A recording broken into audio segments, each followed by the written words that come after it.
representative. Anyway, let's move on from that. Craig's here to talk about his journey as an angel investor. So over to you, Craig. Thank you. Thanks, sir. And I'm standing in. Nick Button Brown is apparently an award-winning Angel Investor of the Year from UK British Angel Association last year. He's in dice, so you get me. So just imagine me bald and about 2 or 3 feet taller.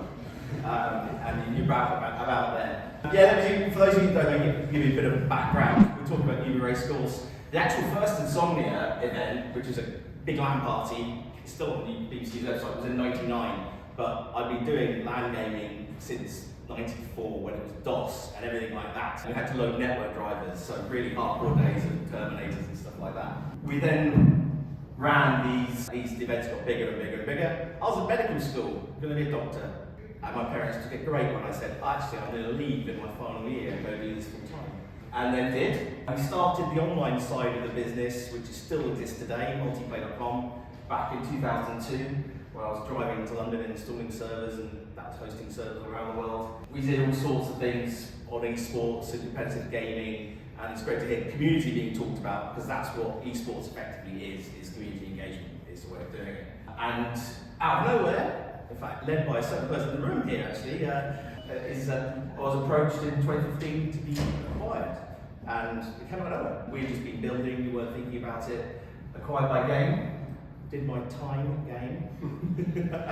But that was good. And they actually then sold on the hosting business to Unity in 2017 for more than they bought the whole business from us for. Which is, I view as validation, not missed opportunity. That's validation, double validation. Ultimately, since it's in 2015, I started angel investing. I started helping other companies avoid, you talk about pitfalls and the scars you make along the way. You know, people, you have to learn a crash course of how to be a business. Like, you have to be the lawyer, HR, finance, every part of the business you have to learn as you're growing it. And yeah, you become jack of all trades to do it.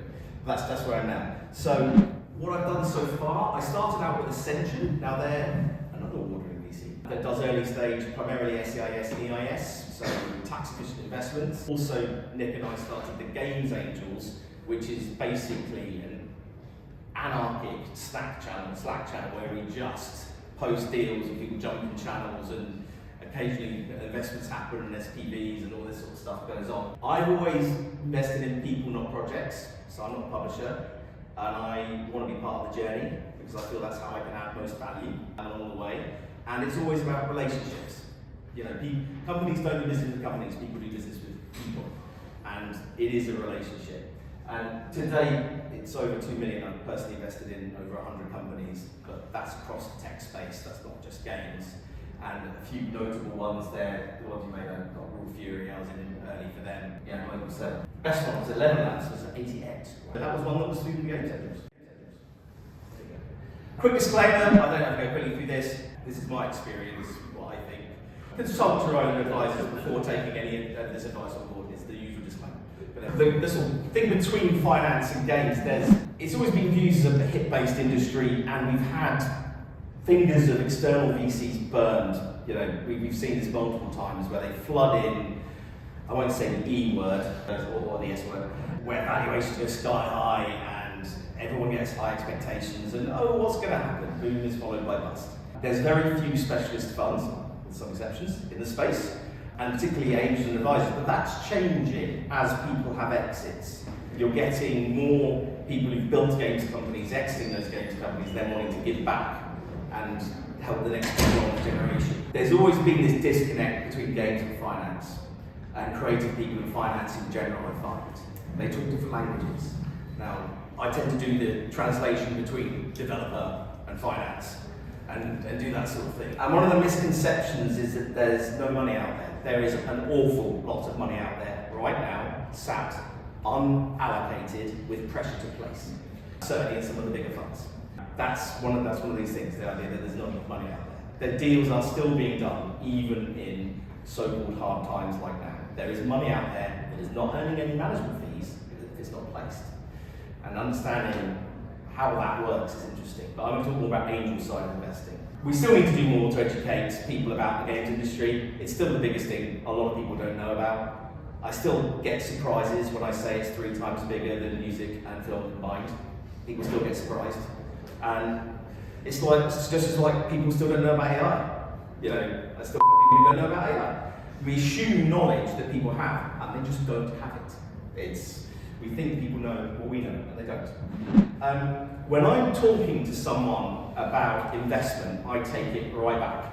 I go, right, hold on, before we even talk about investment, what do you want? You may look over there and see someone exiting for a significant value, but that's wanting the end result. Do you want the journey? The journey is not what you want, I would argue. And if you do want that, fine, we can talk about it, but let's look at what you really want. Because there's absolutely nothing wrong in building small businesses. 86% of businesses in the UK employ 9 honest people. It's because number one, it's hard to grow and run a business at the same time, and you go through barriers of growth where everything's got to change. What worked before doesn't work anymore. What got you here won't get you there. There's nothing wrong with just building a small team, doing what you love, earning some reasonable revenue, taking out dividends, and just enjoying life. You don't need to get on the train of investment unless that's really what you want. And make sure that your entire team is aligned. Now, I've laboured this point and still come unstuck with some teams. And is there other way? Do you want other people involved? Is there another way to fund it? I mean, look at debt financing, look at friends and family first, look at other options. And I didn't ever take external investment. I did it organically, reinvest, and then took some debt along the way, primarily to survive the 2008 financial crisis. But that was another thing. And values are important, and if you ever see a company with values written on the wall, run a mile, because they seem to expect those to osmose into people. That's not how it works. And number 9, if you ever see integrity as a value, that is not a value at all. That is a permission to play value. You should have that anyway. If it's on the fucking wall, there's a real problem in your company. Put it that way. And there's a great book, Start With Why, Simon Sinek. Met him, he's one of my favourite sort of guys. People are motivated. All decisions that people take are emotional in nature. There's a neuroscience to back it up. The part of the brain involved, the limbic system, is always involved when someone is making a decision. All decisions are emotional at some level. So starting with the why they want to do something, not the how or the what, is very interesting. And this is where you get to alignment. Particularly, we're talking about 5 members of the staff founding team. If they are not aligned, you are off to a really bad start straight away. If one of them isn't thinking about working for someone else in 3 to 5 years, don't take investment. Because the minute you take investment, you're starting a clock. And you need to be aligned with the investors that they are expecting you to exit to someone in 3 to 5 years, 7 years, but they won't expect that to be the outcome, the direction you're traveling. If you're not on board with that, don't take their money. It's as simple as that. And people do. I've had this with one of the companies, and I laboured the point, and still, it got to the point that they're about to be acquired by a Microsoft or a Sony, so I don't want to work for them anymore, I want to go. I said, we had this 5 years ago, at length, and now you're telling me. So even when you labour the point, sometimes you can come unstuck, when people aren't exactly true to themselves. I'm probably preaching to the converters in here, all the various types of funding that is out there, but some other people don't even think about some of these other ones. They don't think about debt, or they don't think about friends and family or other things. And some of these people, the SCIS and EIS is still one of the best kept secrets in the UK. So many investors I know don't know about it. They still don't know. I mean, the fact we still use paper for it, right? And HMRC hasn't gone digital with it. It's ridiculous, but there we are. And that's another thing. And then you've got things like venture capital and private equity, which do whole separate talks. If you're interested in project funding, publishing, that's where you go. As I said, I invest in people. I want to be part of the journey, and project 1, 2, 3, 4, not just, and help you build your business. And then there's things you can do, particularly when we were building multiplay, we relied a lot on asset finance. So when you're rolling out hundreds or even thousands of servers, asset finance, because that's a lot of capital to have on your books. Most airlines finance all their planes. They don't fly them. They're all on finance, because that's a lot of capital to have tied up. So why choose angels? We tend to be earlier, because that's when we can add more value. There's little point in jumping in at the same time as Andreessen Horowitz at a 50 million time, because you're way down the journey at that point. I may be able to have some value and some connections, but that's probably too late for me to be able to add the most value to a business. We're normally exited entrepreneurs, not always, so we have been on the journey that you're on at the moment and can bring that back. wealth of knowledge with us. We normally have a big black book of contacts, and it's really more about what we bring other than the money that should interest you, not the money. The money you can get from all sorts of places. So you really want smart money from someone who could really add value to your investor. And we're not likely to start wanting things like preference shares and matters reserved and things like that, because we tend to be in at seed or seed plus, so the very early stages of funding. When you start having a VC on board, you're then going to start getting, to protect themselves, more onerous commitments being made, which is part of the growth journey. We're more motivated to take risk personally because of the tax efficient investment schemes. For example, SCIS, 50% off your income tax straight away, and then no CGT if you exit after 3 years. That on its own, the no CGT after exit 3 years, is worth it on its own, regardless of anything else. And that's come in very handy. And that allows reinvestment, which is why I wonder why more people don't do this. Some of us can help by simply being on your left. Names matter. It builds confidence when you're looking to people who's been involved in your business, what experience they have, what exits they have. It can help a lot to have. And that's something with the games angel. Why sometimes we do things called SPVs, special purpose or special project vehicles, is because you might have 12 people going into a company, but we'll do it as one entry on the cap table. But you get 12 people to help you. One might put in $1 grand, one might put in $100 grand, but they're all in the same vehicle to go into your company. And so what do we look for? For me, it's all about team first. Team above all else. A good team strive to succeed and succeed. A bad team will take the best idea you've heard of and fuck it up. They'll literally do that. And are they aligned with you? Do they share your values? And that's both sides of the table. When I'm talking to people looking for investment, I say, this is a relationship and it's a long-term one. The average investment lasts longer than the average marriage. So be sure that you're comfortable with these people and you can work with them moving forward. Number one thing, not just for taking investment, but in general for corporate health and team health, is alignment. If your team is all pulling in different directions, or you're pulling in a different direction to your investors, that is a recipe for disaster straight away. Next, we'll know what the defined market opportunity is. So is there a product? Have you thought about route to market? That's often the one thing that most decks fall down on, is a very established route to market, is they haven't thought about it. That sort of thing. Have you thought about your competitors? At Ascension in particular, we look for a minimum of 12 months, if not 18 months runway, assuming no sales. And is there anything defensible about what you're doing? Is there any kind of moat? Any USPs? And the one thing we know about a forecast is it's bullshit. It's wrong. Forecasts are wrong. And revenue forecasts are hilarious works of fiction. The thing you can generally get a good idea though is what the cost will be. So cost is more important to me than, I don't give a shit about your revenue forecasts because I don't think it's a work of fiction. I want to know, have you thought about your costs and are you taking enough money to get you through 12 to 18 months? Because I don't want you raising again. It always takes you twice as long to raise than you think it will. So if you think it takes you 3 months, no, it takes you 6. And you are out of the business raising while that happens. The CEO, whoever's doing it, is out of the business, effectively, while you are raising. That's all they're doing. Now, things to consider in us, because you should be looking back the other way. Smart versus dumb money. There's lots of money out there, loads of it. But what else do they bring to the table other than that cash? Because that actually is often worth multiples of what the cash they put into the business if you get the right people involved. Just one connection can bring you a contract worth way more than the investment in someone. Are they asking the right questions? Do they seem smart enough to understand your business? Are they doing due diligence? Because it's almost like an obligation on you as well to think, should I be taking these people's money? Is it right? But as I said before, it's the relationship first for me, is can you work with them? Because you're going to be together for a while. And when it goes wrong, it's messy. Having had to be the bad cop a couple of times, and I don't like being bad cop. Founders who want to leave and things like that, it's not fun. The normal range of evaluation of around is between 15 to 30% post-money. And when we say post-money, we mean there's a glossary of terms you should really have. It's basically, if you're worth 5 million and you're raising 1.5, the post-money valuation is 6.5. That's literally what you do. You put the money in as the value, as the post-money valuation. Normally it's 15 to 30%, which means after 4 rounds, roughly, the founders will still own just about half of the business. Because I don't want founders sat there with 10, 15% of the business because they're not motivated anymore. And I've seen this happen multiple times in companies where they got too much owned by the investors, and either you have to Phoenix it, which means literally bin it and buy the OPL and start again, or you need to recapitalise the business completely.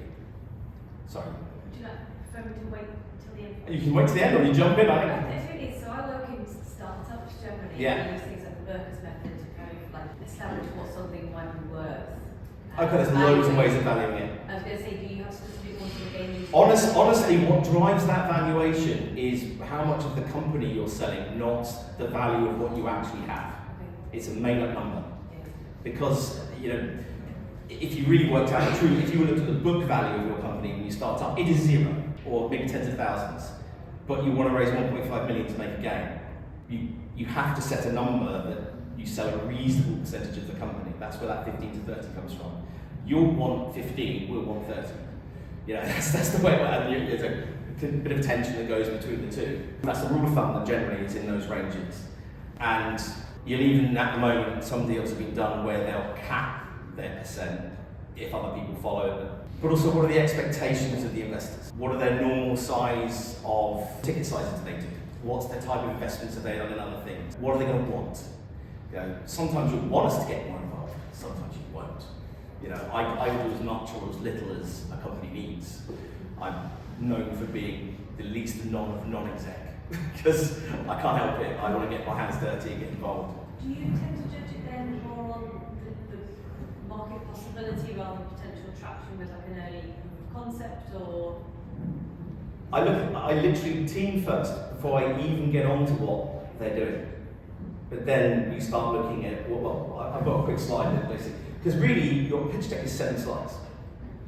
It's literally 7 slides. This is more about being able to check time. This is really more about, you need to be resilient. Now, when you do sales training for people, everyone can learn to sell. Soft skills are not soft.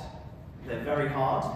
And both in their impact and in how hard they are to teach and learn for some people, particularly in the neurodiverse industry, where some people may not understand emotion the same way you do. We massively over-index in neurodiversity in the games industry and in creative industry in general. I'm ADHD, who knew? Came as a surprise to no one but me, apparently, when I found out. For example, it takes on average 9 no's before you get a yes in sales. So 9 investor meetings before you find one you're going to likely find something interesting. That's the rough thing.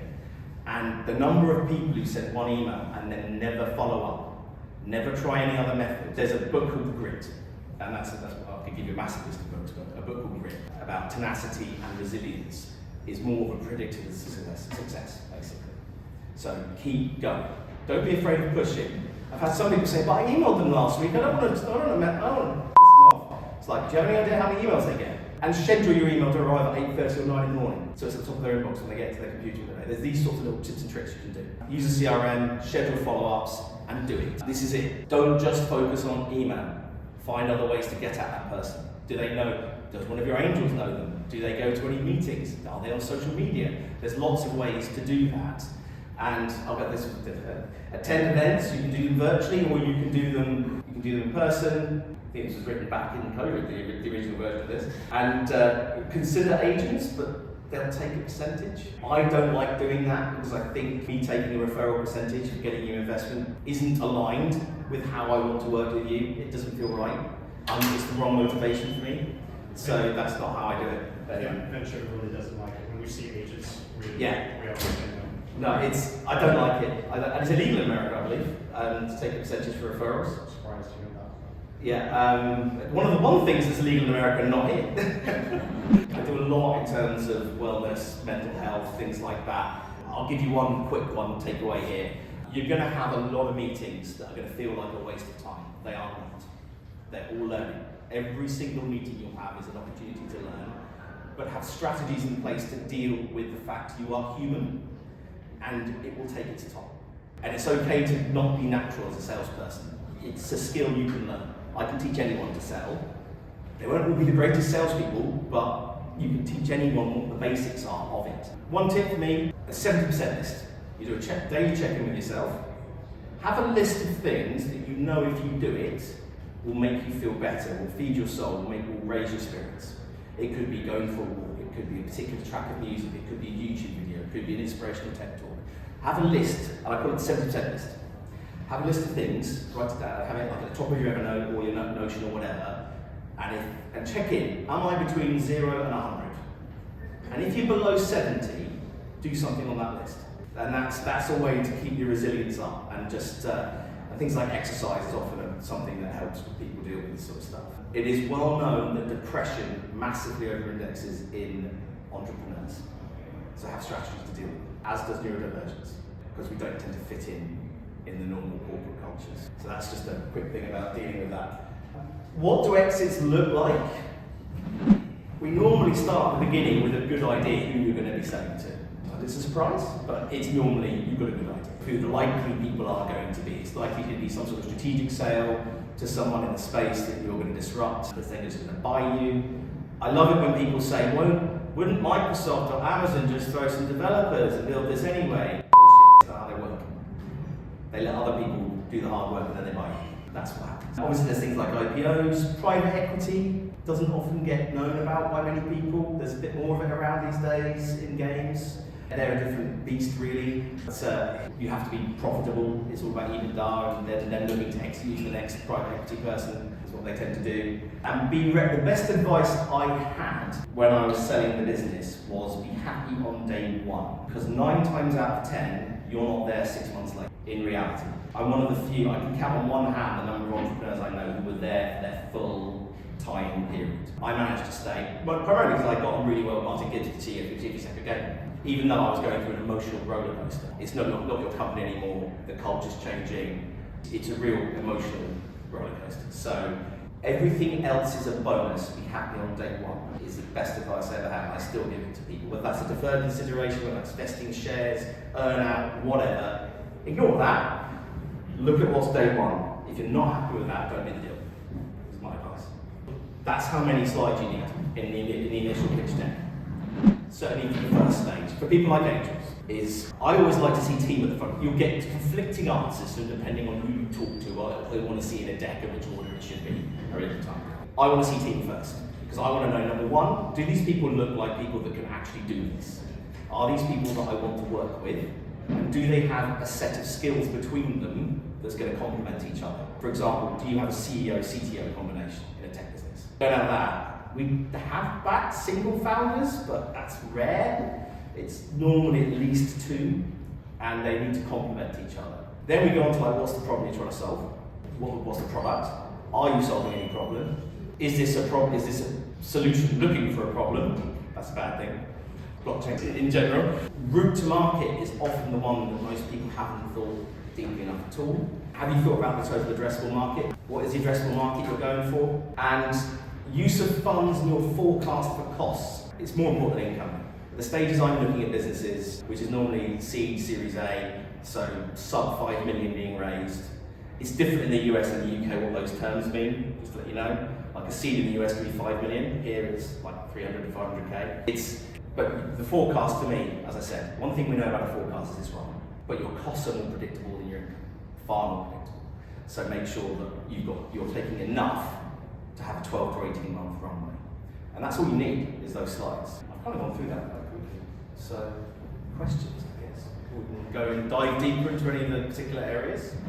Go straight in. Sorry, because I'm this thing, I'm trying to translate it, because I'm working in basic accelerators. Okay. It's like my bread and butter, and I've supported it. Oh, you go. Can do. Hello. Hi.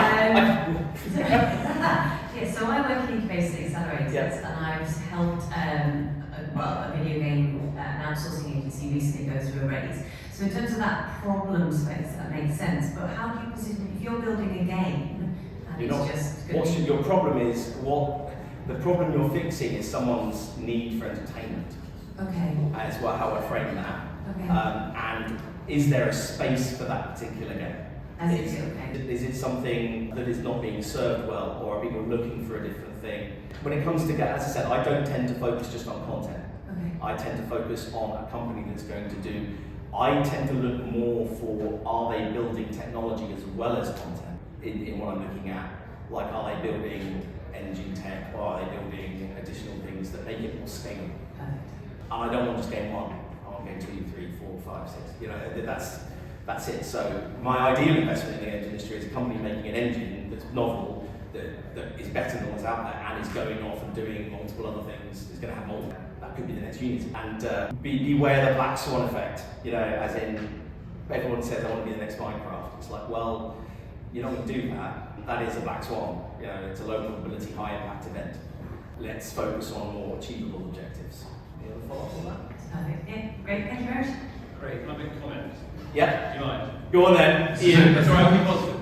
Would you like the microphone? No, I'm okay. I just wanted to reinforce something which I think is very important, that Craig gets to the sale in 2015 with multiplayer. People see sort of champion, this whole thing of champions made when no one's watching, right? Yeah.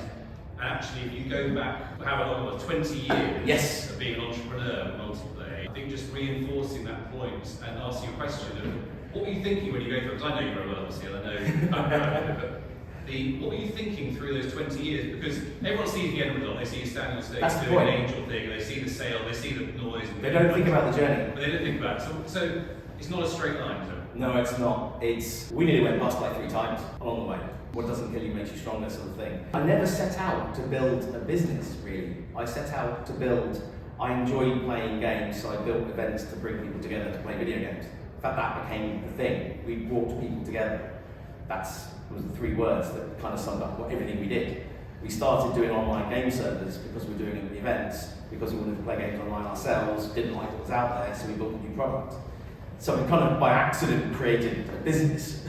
As I said, I was doing this while I was pursuing a different career, but then I switched and did it full time. But it's not easy. It's hard to grow a business and run a business at the same time.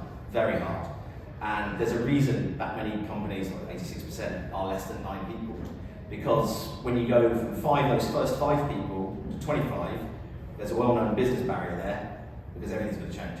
What got you here won't get you there. There's a book by that name. And suddenly you have to worry about things you didn't have to worry about before, like health and safety, HR. You suddenly need to be active in how you use your culture. And what's interesting for me is that I did things instinctively that it wasn't until 15 years later when I started doing much more reading and more training and joining things like Vistage, which is like an organisation of CEOs and things, that I understood why it worked. When I started really going into the psychology, I do a lot of team psychology and the dynamics of teams and things like that now, when we sort of go in.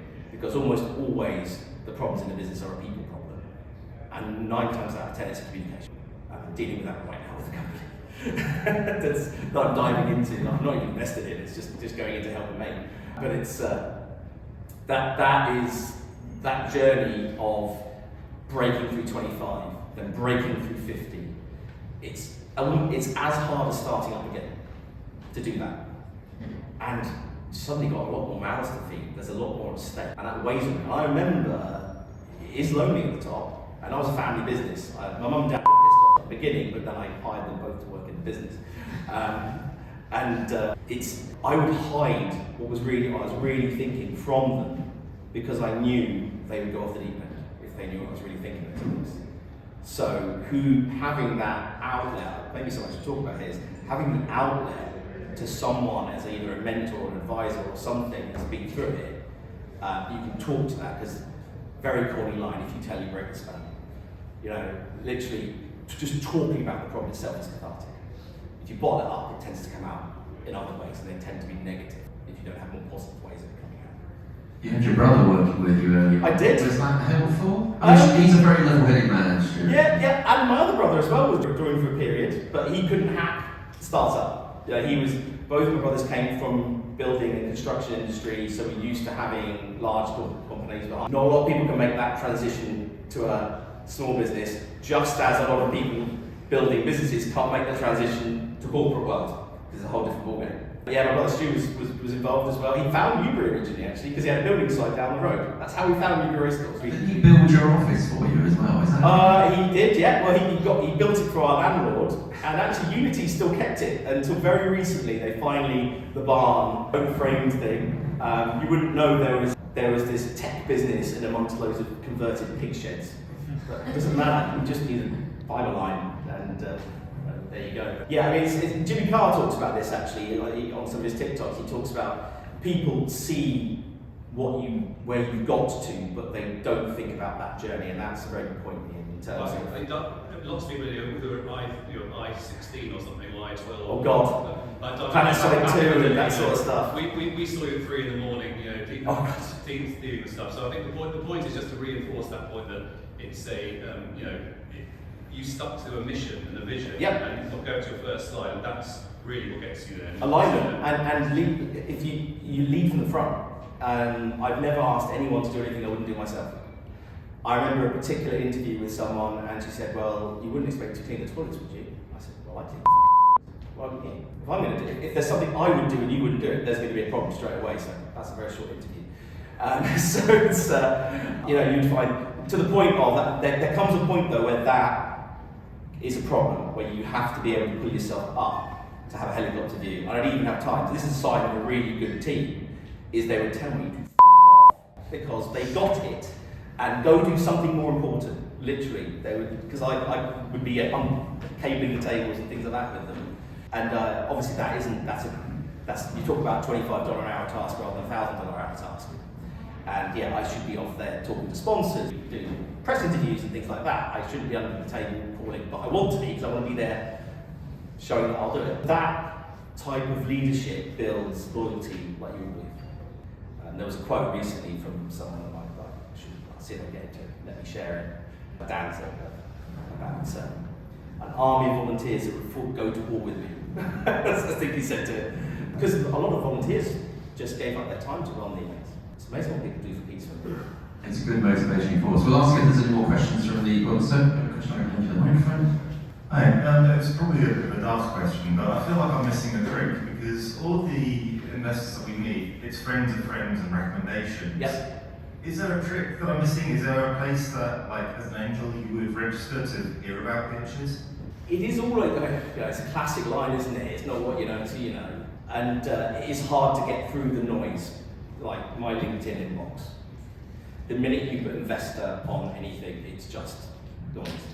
There's a space to go, we keep thinking about whether we're going to put a Games Angels site up. We did have one, we took it down again, but we're talking about whether we put a form up for people to submit things. We're trying desperately to keep it informal so we don't have to go through any FCA regulation or anything like that. So it's just a network of people that share intel, basically. But yeah, reaching out on, as I said before, reach out on LinkedIn, reach out on multiple social platforms, and not just LinkedIn, and don't stop with the first email. 9 emails minimum before you stop. Or if you think about stopping. So many people stop with 1 email. They go, oh, they're not interested. No, they just got lost in all the emails that they get. Yeah, email is not a form of communication. It's guaranteed. Go other ways as well. But one of the things that use the angels you know, use the people you know, because a referral is always best. A warm lead is always better than a cold one. And you've got a warm lead opportunity because Craig's here today, so have a chat with him afterwards, get his details. You can't run away. Details on the final slide. There you go. There's some details. We'll make sure that we share those details so people can harass you. Yeah. We'll bring this session Harass well, that's the way to get you to react. Craig, thank you so much for your time. Really appreciate it. Round of applause for Craig.